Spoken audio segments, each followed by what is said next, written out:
time. Let's start with you, Ethan. What went into saying yes? It's not that often we see you doing a series. It all started with James McBride's book, and my wife and I both read it, and we're like, I love it. I'm like, and she said, why don't you make it into a movie? I'm like, it could never be reduced into a 2-hour movie. You'd ruin it. And she was like, Ethan, wake up. It's a new century, and we should do a limited series, and we could do it all, and we could do the whole novel as one film. And once that idea clicked, we met McBride and pitched him on the idea, and then dominoes started falling.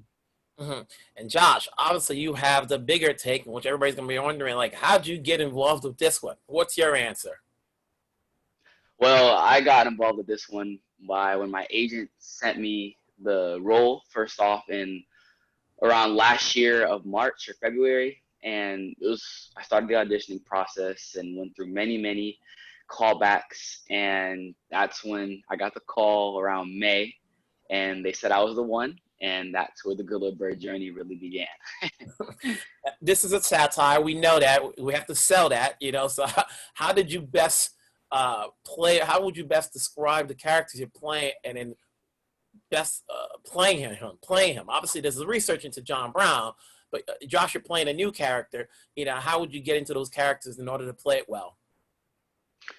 Well, there was a lot of research that went into playing Onion because he's just such a complex character. Like an onion has so many layers that I had to really be focused on peeling back and just showing every part of Onion. And getting into it, I watched movies that Ethan suggested, like Paper Moon, The Outsiders, Rumblefish, Once Upon a Time in America, and To Kill a Mockingbird, I think. And those were movies where like actors really flawlessly fell into their characters, and it really helped me pick apart my character and really helped me with my character breakdown. And Ethan, John is this one zany character throughout the whole series. Is there another way of describing him? No, I always felt like he was a person who put his finger in an electrical socket. He was a do-gooder, and he thought outside the box of society. And people that think outside the box, they live by a different set of rules than most of us. And it was probably the most challenging, most exciting role I've ever had.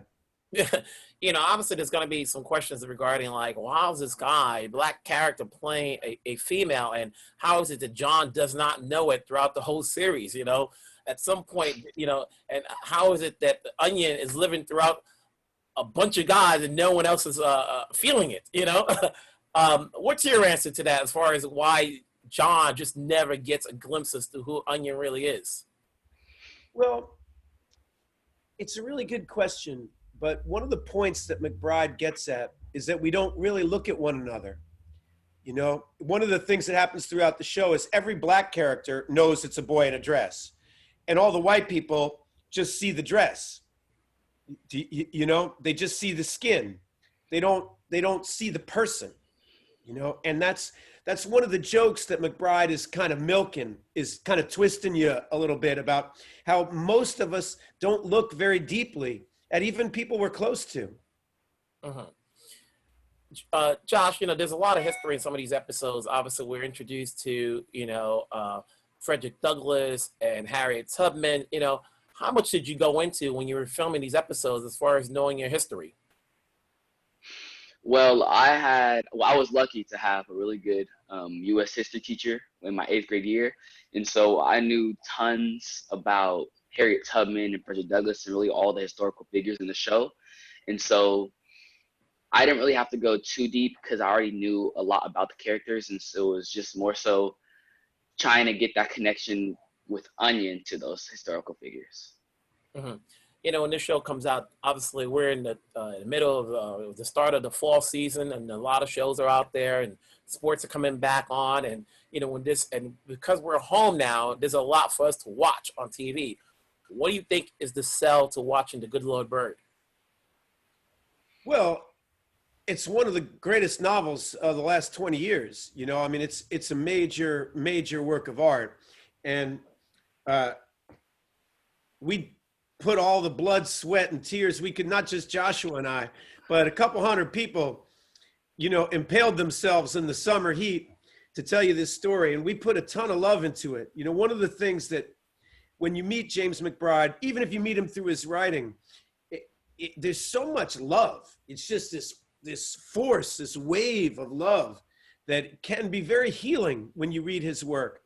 And Joshua and I just tried to channel that. And our hair and makeup trailer, we'd all get dressed every morning for 5 months, was one of the most fun places I've ever been. The laughter and the silliness and the joy and the tears that went into trying to tell this story. I'm really proud of it. I'm not a salesman. You know, I want people to watch whatever they want to watch. You know, you want to watch football, you want to bury your head in the sand, it's fine with me. But this is what I want to do with my life, and I hope it's worth your time. Mm-hmm. Josh, what's your sell when you're talking to friends about you're starring in a series? Well, for me, I'm really proud of the show as well because, like Ethan said, we put so many hours and hot days in the sun, cold days into making this project for everyone to come and watch. And I think that it's kind of like a Huck Finn retelling in the way with there's so much excitement and adventure, and it's really a show you don't want to miss. Guys, good talking to you. Definitely stay safe. We'll talk down the road. Take care, guys. See you, man. Thank you.